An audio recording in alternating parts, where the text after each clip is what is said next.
죽음 앞에서도 흔들리지 않는 약속이라는 제목으로 말씀 전하도록 하겠습니다.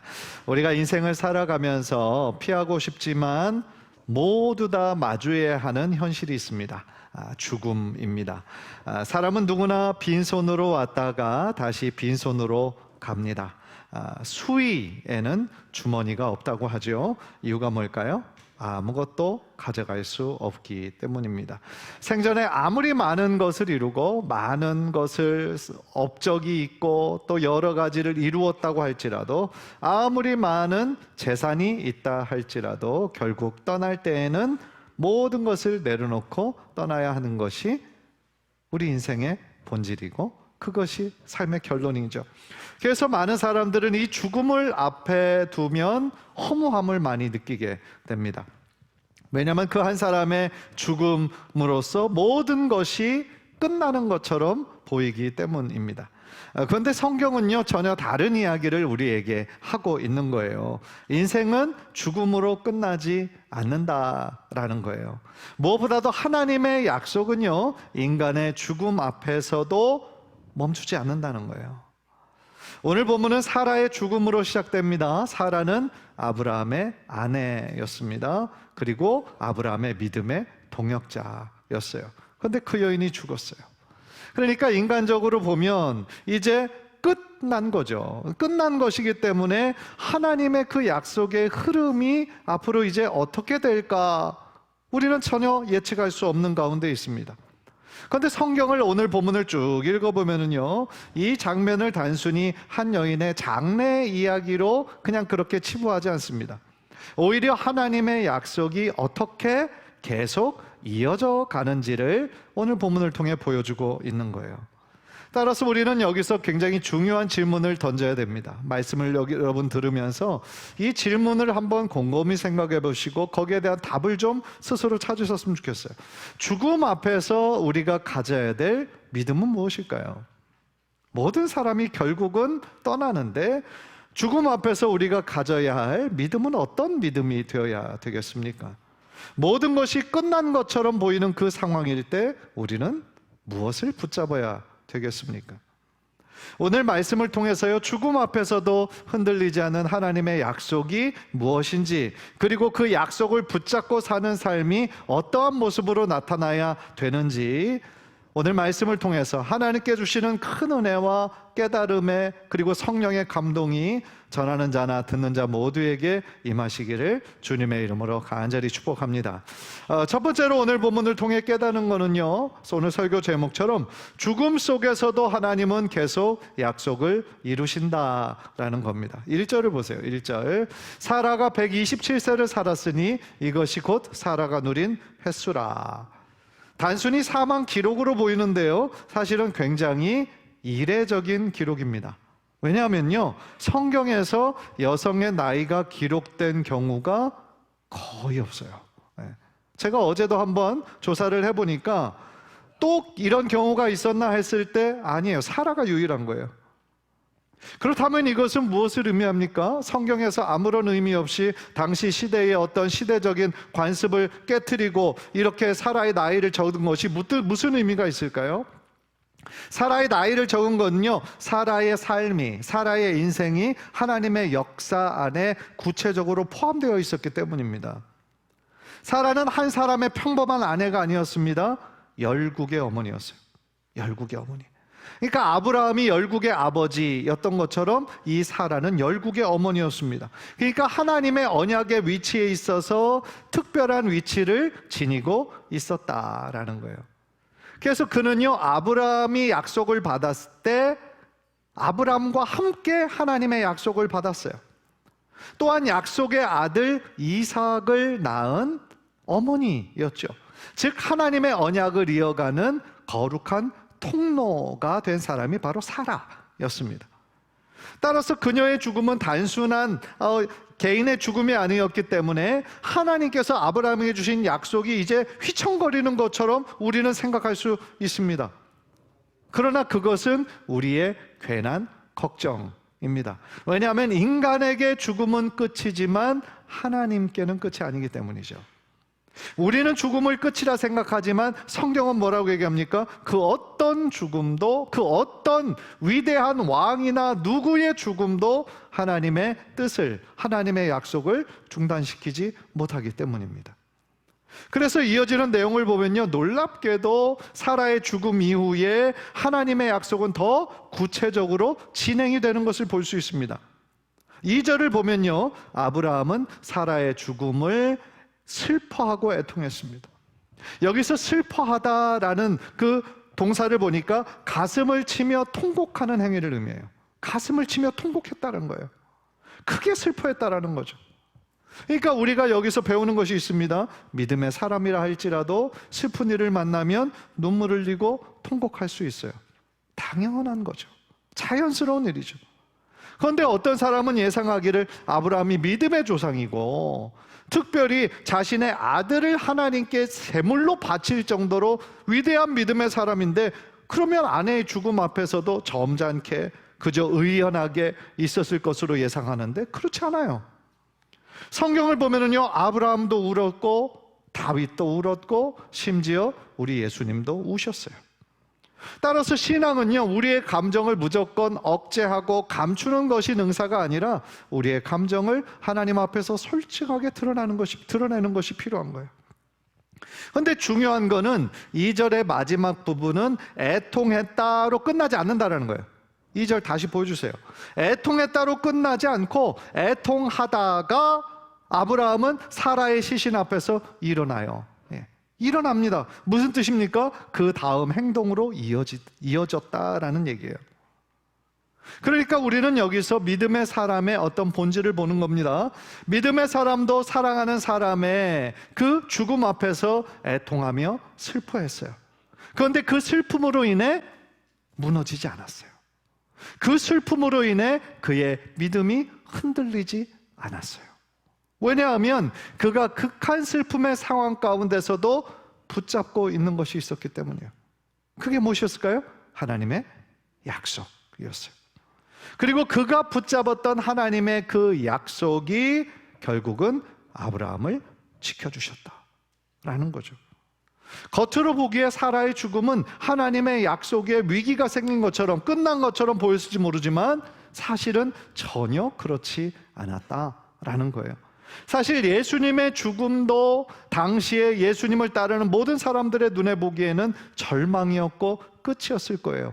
그러나 그 결과가 어떻게 됐는지 우리 모두가 다 알잖아요. 예수님의 죽음은 끝이 아니었고 3일 만에 부활하셨죠. 다시 말하면 하나님의 놀라운 계획은요, 예수님의 십자가를 통과해서 부활로 이어졌다라는 것이죠. 마찬가지로 예수님의 십자가의 관점에서 오늘 본문을 다시 비춰보면 사라의 죽음으로 하나님의 약속이 멈추거나 끝난 것이 아니라 사라의 죽음 속에서도 하나님은 계속하여 하나님의 약속을 어떻게 하시는 거예요? 이루시고 계신다 라는 것을 우리는 확인할 수 있다라는 거죠. 사랑하는 성도 여러분, 우리의 인생에도요, 끝처럼 보이는 순간이 찾아올 때가 있죠. 재정의 압박으로 인해서 인간적인 방법을 다 써봐도 이때 아무런 소용이 없고 막다른 골목에 서 있는 것 같은 그런 기분을 느낄 때가 있어요. 관계의 문제를 겪다가 절망의 끝을 경험하는 사람도 있어요. 어떤 사람은 질병의 문제, 건강의 문제로 인해서 거의 죽음 근처에 다다른 사람도 있어요. 그러나 성경은 그 모든 상황에 우리에게 끝이 아니다 라고 얘기하시는 거예요. 인간의 끝이 하나님의 끝이 아니라고 성경은 증언하고 있다. 왜냐하면 하나님의 그 약속은 그 순간이라 할지라도 멈추지 않고 계속되기 때문이다 라는 겁니다.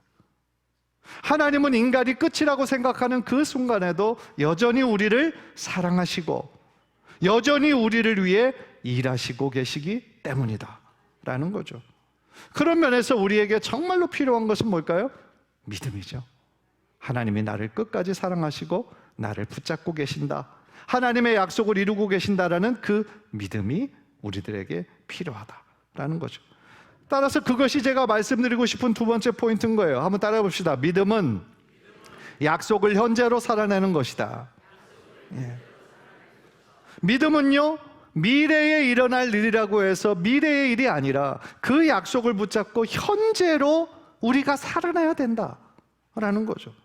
여러분 3절을 보십시오. 그 시신 앞에서 일어나 나가서 헷족속에게 말하여 이르되, 이 표현은요 단순히 동작을 얘기하는 게 아니에요. 신앙의 전환점인 거예요. 그러니까 아브라함은 슬퍼했지만 어떻게 한 거예요? 슬픔 속에 빠져 있지 않고 믿음으로 일어났다라는 거예요. 그러니까 여기서 일어났다는 것은 다음 행동으로의 전환을 의미하는 거죠. 아브라함은 슬픔에 지배당하지 않고 믿음의 행동으로 일어났다라는 뜻이죠. 먼저 4절의 처음 부분을 보십시오. 나는 당신들 중에 나그네요 거류하는 자이니 라고 얘기하거든요. 이 말은 단순한 겸손의 표현이 아니고요, 아브라함이 자신의 정체성을 어떻게 인식하고 있는지를 보여줍니다. 그런데 여기서 약간의 긴장감이 발생하는 거예요. 여러분 생각해 보십시오. 하나님은 약속의 땅을 아브라함에게 주시겠다 약속하셨어요. 그 약속의 땅이 어디입니까? 가나안이에요. 지금 아브라함이 있는 그곳이에요. 그런데 아브라함은 지금 뭐라고 그 헷족속에게 얘기합니까? 나는 나그네요 거류하는 자입니다. 이건 모순입니까? 아니면 하나님의 약속을 아직 믿지 못하는 그런 불신앙입니까? 아니에요. 그렇지 않아요. 아브라함은 그 두 가지를 동시에 붙잡고 있었던 거예요. 현실적으로 그 땅은 아직 아브라함에게 주어지지 않았어요. 물론 하나님께서 약속해 주셨지만 그 약속은 몇백 년 이후에 이루어질 일이죠. 그래서 당시 아브라함의 눈으로 보기엔 이루어지지 않았어요. 그러나 아브라함은 무엇을 보고 있었습니까? 반드시 하나님의 약속은 이루어질 것이다. 이 땅은 반드시 우리에게, 후손에게 주어질 것이다 라는 것을 믿고 있었다는 거죠. 그래서 당시에는 아브라함은 나그네처럼 살았지만 결국에는 약속의 주인이 될 것을 믿는 믿음이 있었다라는 거예요. 그렇다면 아브라함의 그 믿음은 어떤 행동으로 이어졌을까요? 4절 전체를 한번 읽어볼까요? 4절 시작. 나는 당신들 중에 나그네요 거류하는 자이니 당신들 중에서 내게 매장할 소유지를 주어 내가 나의 죽은 자를 내 앞에서 내어다가 장사하게 하시오. 그러니까 무슨 얘기냐면 아브라함은 그 땅에서 사라를 매장할 매장지를 지금 구하려고 하는 거예요. 그런데 생각해 보면요, 당시 아브라함이 선택할 수 있는 선택지는 몇 군데가 있었어요. 예를 들어서 아내의 장사를 위해서 아내의 고향으로, 자신이 왔던 곳으로 돌아갈 수도 있었죠. 돌아가서 그곳에 매장을 하는 거예요. 그리고 그 땅은 어떤 그 최종적인 매장지를 찾기 전에 임시로 어떤 묻을 수도 있는 방법도 있었겠죠.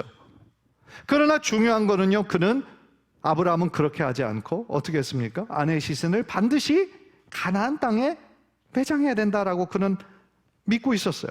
왜냐하면 그 땅을 그에게, 후손에게 주시겠다는 하나님의 약속을 믿고 있었기 때문이죠. 따라서 이것은 단순한 장래 준비가 아니에요. 아브라함의 신앙 고백이었던 거예요. 나는 이 땅이 하나님이 주신 땅임을 믿는다라는 거예요. 그래서 사랑하는 아내를 여기 묻을 것이다 라는 얘기인 거예요. 그래서 아브라함은 그 땅을 떠나지 않았습니다. 그 땅을 고수했어요. 그만큼 아브라함이 사라의 매장지를 지금 살려고 하는 것은 하나님이 약속하신 땅이 바로 여기다 라는 것을 믿는 그의 믿음이 확고했다라는 것을 우리들에게 가르쳐주고 있다라는 거죠. 여기서 우리는요, 아브라함의 그 행동을 통하여서 믿음이 무엇인지를 엿볼 수 있어요. 그것은 믿음은요, 미래의 약속, 하나님께서 나에게 주신 그 미래의 약속이지만 현재의 선택으로 살아내는 거예요. 이것이 없으면 믿음이 아니다라는 거죠. 사실 우리 중에 믿음을 생각할 때 그냥 머리로만 이해하는 분들이 있어요. 그러나 머리로만 이해하는 것은요, 참 믿음이 아니에요.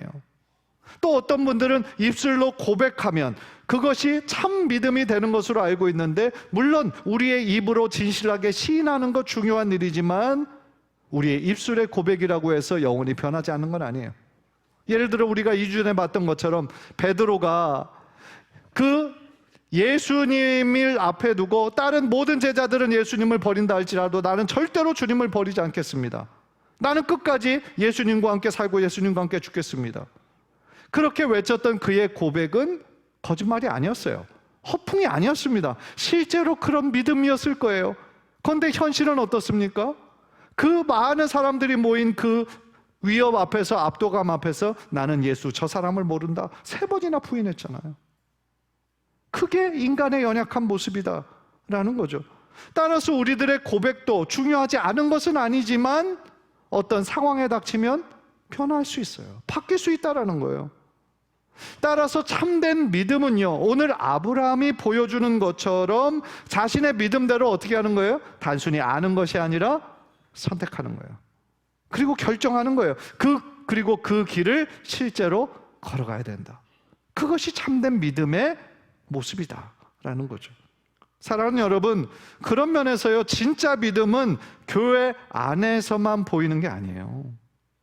진짜 믿음은 교회 안에서만 보이는 것이 아니라 우리가 실제로 살아가는 우리 삶의 현장에서 드러나야 될 줄 믿습니다. 오늘날 교회의 위기가 어디에서부터 왔습니까? 한국의 교회가 이렇게 많고 성도들이 이렇게 많은데 왜 대한민국이 잘 바뀌지 않을까요? 심지어 대통령 중에서도 크리스찬이라고 자기가 얘기했던, 천주교 신자라고 외쳤던 사람이 많이 있었음에도 불구하고 왜 한국의 정치가 바뀌지 않았을까요? 국회의원들 중에 거의 50%에 달하는 사람이 크리스찬이라고 얘기하는데 왜 정치의 구태연한 모습들은 변하지 않을까요? 왜냐하면 우리의 믿음이 교회 안에서만 역사하기 때문이에요. 원래 믿음이라는 것은요, 어디에 있든지 상관없이 믿음의 사람이 있는 곳이라면 어디든지 거기서 우리의 주신 믿음이 활동하고 역사해야 되는데, 우리의 믿음이 교회 안에서만 일어나고 있고 우리가 실제로 일하고 생활하고 있는 삶의 현장에서 믿음은 너무나 약해지기 때문에 이런 일이 일어나고 있다라는 거죠. 참으로 뼈아픈 대목이라 말할 수 있다는 겁니다. 그러나 아브라함은 달랐어요. 그의 삶 자체가, 일상에 선택하고 그 살아가는 삶 자체가 믿음의 증거가 되었다라는 거예요. 그는 심지어 아내의 죽음이라고 하는 극한 슬픔의 상황 속에서도 하나님을 향해 일어났습니다. 하나님을 향해 일어났고 하나님의 약속을 믿고 믿음으로 행동했다라는 것이죠. 간절히 바라기는 우리 성도님들의 이 믿음이 우리 안에서 그냥 내재된 것으로만 존재하는 것이 아니라 현실을 살아가는 우리의 삶 속에서 행동하고 실천하는 믿음으로 이어져서 바로 믿음의 사람 여러분이 그곳에 있기 때문에 그곳이 하나님이 다스리는 곳으로 변화되고 바로 여러분으로 인해 그곳에 예수의 향기가 흘러넘치는 축복의 장소로 변화되는 역사가 일어나기를 주님의 이름으로 간절히 축복합니다. 그것이 우리들의 믿음의 참 본질이다라는 것이죠. 그런 면에서 우리가 마지막으로 다루어야 될 것은요, 그렇다면 우리가 이 세상 속에서 우리의 삶의 현장 속에서 어떻게 살아가야 되는가라는 거죠. 한번 따라해 봅시다. 약속을 믿는 사람은 세상 속에서 다르게 산다. 하나님의 약속을 우리가 믿는 사람은요, 세상 속에서 다르게 살 수밖에 없는 거예요. 방금 전에 두 번째로 얘기했던 것처럼 그 믿음, 그 하나님이 주신 약속을 현재로 살아내기 때문에 우리는 이 세상의 가치관을 지닌 사람들과 다르게 살아야 된다라는 거죠. 여러분 6절을 보십시오. 내 주여 들으소서. 당신은 우리 가운데 있는 하나님이 세우신 지도자이시니 우리 묘실 중에서 좋은 것을 택하여 당신의 죽은 자를 장사하소서. 우리 중에서 자기 묘실에 당신의 죽은 자 장사함을 금할 자가 없으리이다. 이게 지금 누가 누구에게 하는 말이에요? 해족속이 아브라함에게 하는 말이에요. 당시 아브라함은 그 해족속 입장에서 볼 때는 어떤 사람이에요? 이방인이고 나그네로 온 사람이에요. 그 땅의 주인이 아니에요. 그런데 지금 그 사람들이 그 아브라함에 대하여 하는 말은 뭐라고 얘기합니까? 당신은 우리 가운데 있는 하나님이 세우신 지도자입니다. 아니, 그 해쪽 속에 하나님 믿는 사람들이에요? 아니잖아요. 하나님을 전혀 믿지 않는 이방인들이에요. 그런데 그 사람들이 볼 때 아브라함의 삶을 보니까 무엇인가 특별함이 있었다라는 거죠. 하나님이라는 신이 세우신 지도자가 바로 당신입니다 라고 그들이 인정해 주는 거예요. 이거 얼마나 대단한 고백입니까? 그러니까 아브라함은 나그네였지만요, 그 공동체 속에서 착실하게 살아갔음을 우리가 볼 수 있는 거예요. 그냥 그들과 완전히 그냥 다른 데서 이렇게 산 것이 아니라 그 공동체 안에서 살아갔다라는 거예요. 그러니까 그의 다른 사람들과는 다른 삶이 다른 사람들의 눈에 보여졌다라는 거예요. 그러니까 아브라함의 믿음의 삶은요, 이 믿음과 자신의 삶이 분리된 것이 아니라 믿음과 삶이 일치하는 삶을 살았다라는 거예요. 그래서 하나님을 모르는 다른 사람들이 인정할 정도로 그들의 눈에 분명히 보여지는 믿음이었다. 우리가 성경을 쭉 읽어보면 창세기 37장의 요셉의 이야기에서도 동일한 이야기가 나오잖아요. 하나님을 모르는 사람들이 이 요셉의 삶을 보고, 야, 네 삶에 진짜 하나님이라는 신이 함께 계시는구나. 그러니까 그의 삶을 통하여서 하나님이라는 신이 신 중의 신이고 진짜 신임을 만방에 증거하게 되잖아요. 얼마나 대단한 겁니까? 나중에 다니엘도 그랬고요. 사실은 성경에 나오는 모든 인물들이 다 그런 믿음과 삶이 일치하는 삶을 살았다라는 거죠. 또 이 구절을 통해서 하나님께서 아브라함을 부르실 때 그를 복의 근원이 되게 하셨다 그랬거든요. 복의 근원이 되게 하셨어요. 그래서 아브라함을 통해서 이미 열방 가운데 그 해족속 가나안 족속에게 아브라함을 통해서 아브라함의 축복이 그들에게 흘러가고 있었다라는 것을 보여주는 것이죠. 그런 면에서 저는 여러분들 모두도 정말 하나님의 축복의 통로되어서 여러분들이 있는 곳에서 하나님의 복을 다른 사람들에게 나눠줄 수 있는 축복의 통로 되시기를 주님의 이름으로 부탁드립니다. 예. 그런데요, 이 아브라함을 향한 이 해적 속의 제안, 지금 우리가 읽은 것대로 지금 해적 속이 제안하잖아요. 그런데 생각해보면 너무나 놀라워요. 아브라함은 사라의 매장을 위해서 땅을 팔라고 지금 계속 얘기하는데 그 해적 속에 유력한 사람 에브론은 아니다, 무상으로 그냥 주겠다 라고 얘기하는 거예요. 사실 보통 사람 같았으면 어떻게 합니까? 그 사람들이 그냥 공짜로 주겠다고 하면 아마 우리들 중에 거의 95%, 99% 이상은 이게 웬 떡이냐, 그죠? 이게 웬 땡큐냐 이러면서 우리는 그거를 당연히 호의로 받아들였을 겁니다. 감사함으로 받았겠죠. 그리고 하나님의 은혜라고 우리는 자랑했을 거예요. 아니, 저도 그랬을 것 같아요. 그런데 아브라함은 어떻게 했습니까? 그 사람의 그 너무나 좋은 제안을 거절해요. 거절하고 끝내 값을 치르겠다는 거예요. 그리고 그거를 깎으려고 흥정하지도 않아요. 오히려 나중에 읽어보면 그 사람이 이 아브라함이 너무 간절히 원하니까 터무니없는 가격을 부르거든요. 그런데 그거를 알면서도 그대로 다 지불을 해요. 무슨 뜻일까요? 왜냐하면요, 아브라함은 이 하나님의 약속이 어떤 인간의 호의로 인해서 가려지는 것을 원하지 않았던 거예요.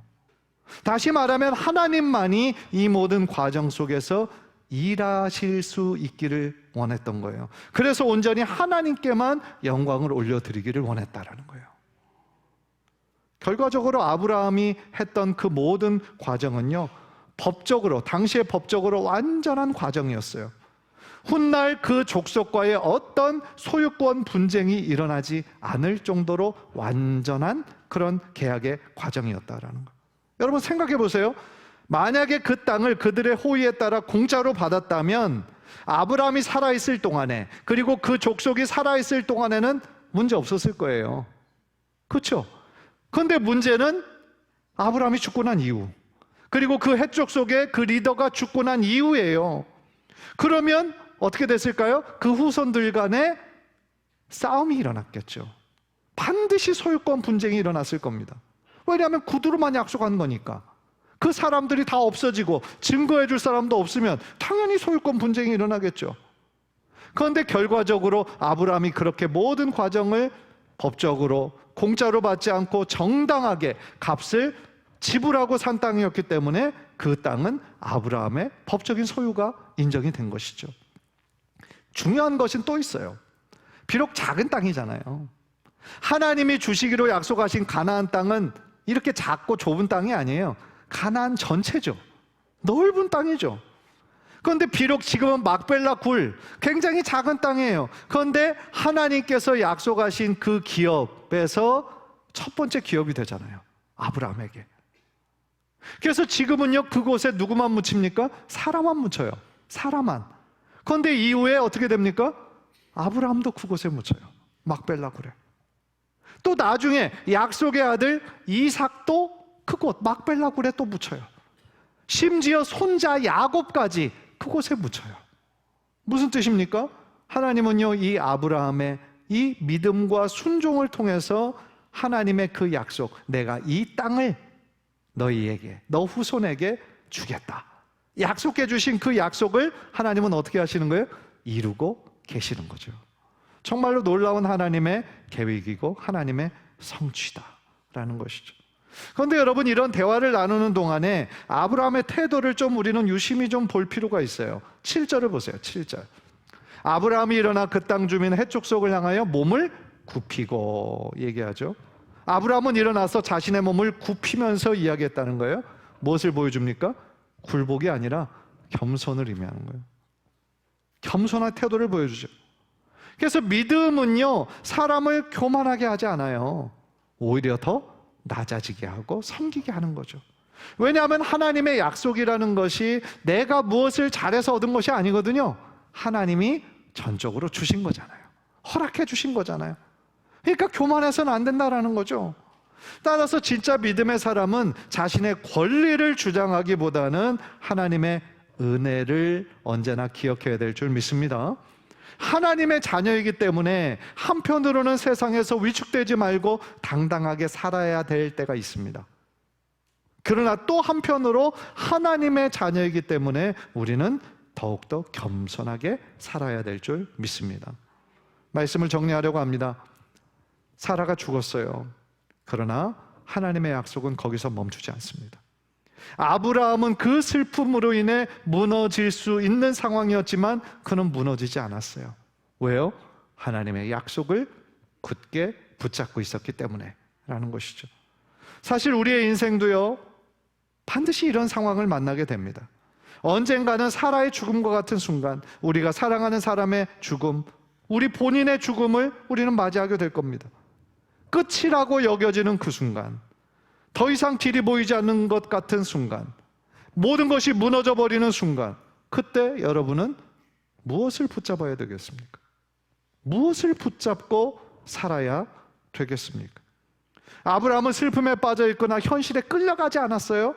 그는 오직 하나님의 약속을 자신의 삶의 기준으로 삼고 미래에 일어날 약속이지만 현재로 살아내는 그러한 삶을 살았다라는 거죠. 간절히 바라기는 우리도 아브라함처럼 우리가 어떤 환경과 어떤 상황 가운데 있든지 절대로 무너지지 말고 흔들리지 말고 하나님의 약속 위에 굳게 서서 하나님께 큰 기쁨이 되고 영광을 올려드리는 저와 여러분 되시기를 주님의 이름으로 간절히 축복합니다. 기도하겠습니다.